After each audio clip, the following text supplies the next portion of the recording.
High noontide sun beat down on Orlando the Axe. The mighty badger strode the far reaches of the western plains, blind to the beauty of the flower-carpeted grassland which had turned green to gold. Orlando the Axe was following the fox. The badger wiped a huge, dusty paw across his eyes. Sun glinted off the massive, double-headed battle-axe slung over his shoulder. His home lay plundered behind him.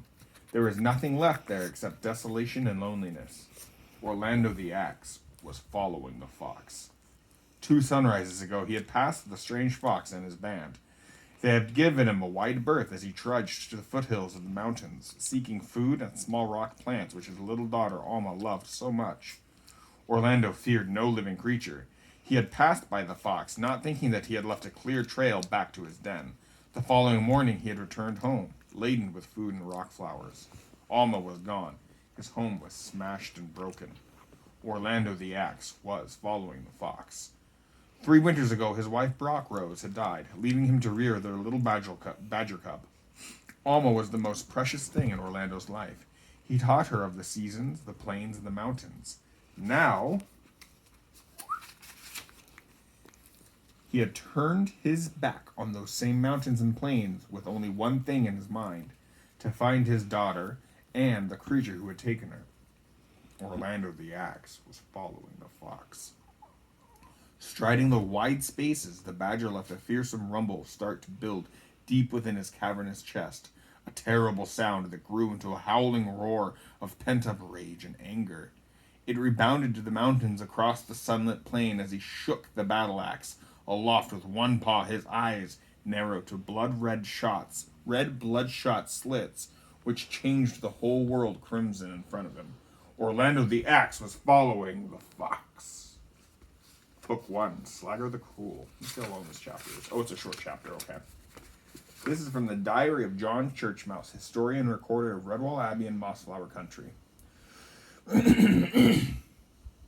We are close to the longest day of the season, the summer of the Golden Plain. Today I took up my ledger and quill to write. It was cool and dim in the quiet of my little study indoors. With a restless spirit I sat, quill and paw, listening to the merry din outside in the sunlit cloisters of our abbey. I could no longer stand the solitude. That happy sound of revelry drew me outside, yet there were still my recorder's duties to catch up with. Taking ledger and quill, I went out, up the stairs, to the top of the outer wall, directly over the warrior's cottage, which is the gatehouse at the threshold of the Redwall Abbey. What a glorious day! The sky, painted special blue for the summer, had not a cloud or shadow anywhere.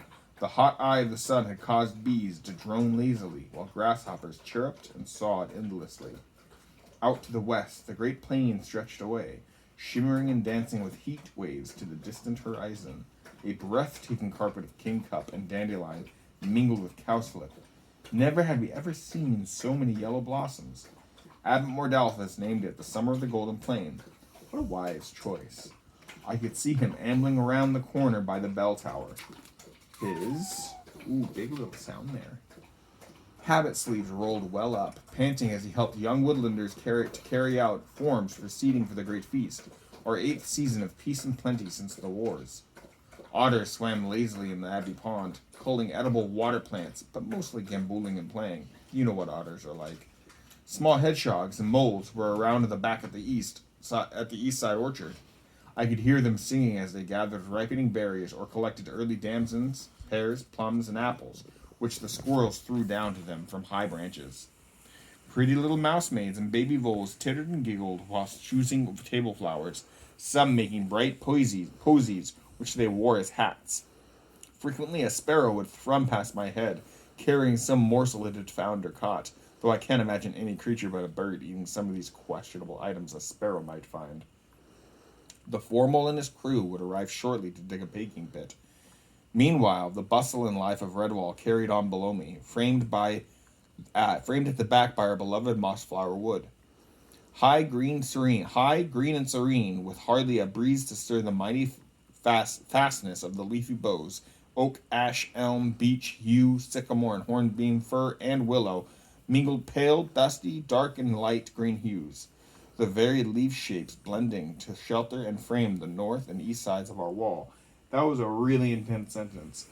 I don't know what I just read. It's about trees and it's beautiful. Whew! Only 2 days of the annual festivities. Only 2 days to the annual festivities. I begin to feel like a giddy young woodlander again. However, being historian and recorder, I cannot in all dignity tuck up the folds of my habit and leap down among the merrymakers. I will finish my writings as quickly as possible then. Who knows? Maybe I'll stroll down to join some of the elders in the cellar. I know they will be sampling October ale and blackcurrant wine set from other seasons, just to make sure it has kept its taste and temperature correctly, especially the elderberry wine of last autumn's pressing. You understand, of course, that I am doing this merely to help out old friends. John Churchmouse, recorder of Redwall Abbey, formerly of Satan.